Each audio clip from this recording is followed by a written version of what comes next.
এবার রক্তগঙ্গা বইবে। ফার্স্ট লুকেই এমন গর্জন ছেড়েছিলেন টাইগার শ্রফ। এবার অন্তর্জালে উন্মুক্ত হওয়া বাগি 4-এর টিজারে যেন সেই কথাই প্রমাণ করলেন অভিনেতা। এই ছবিতে তাকে এক ভিন্ন অবতারে দেখা গেল। হাতে দৈত্যাকার বোচার নাইফ, আরেক হাতে মদের বোতল, ঠোঁটে ধরা কখনো লোহার রড, আবার কখনো বা সিগারেট।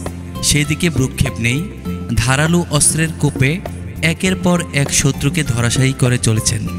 চারিদিকে রক্তের বন্যা, ফিনকি দিয়ে বেরোনো শত্রুর রক্তে যেন স্নান করে এসেছেন টাইগার।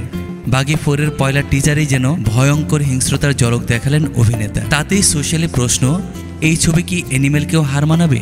টিজারে টাইগার শ্রফের পাশাপাশি সঞ্জয় দত্ত, সোনম বাজোয়া থেকে হরনাথ সাধু প্রত্যেকেই নজর কাড়লেন রক্তাক্ত চেহারায়। ভক্তদের উল্লাস, টাইগার আবারও ভয়ঙ্কর খেলায় মেতেছে। 2 বছর আগে মুক্তিপ্রাপ্ত রণবীর কাপুরের অ্যানিমেলে রক্তারক্তি অ্যাকশন দেখে অনেকেরই ভ্রু কুঁচকে ছিল। অযাচিতভাবে মারধরের দৃশ্য রাখার পাশাপাশি হিংস্রতার প্রচার করার অভিযোগ উঠেছিল পরিচালক সন্দীপ রেড্ডি ভাঙার উপর।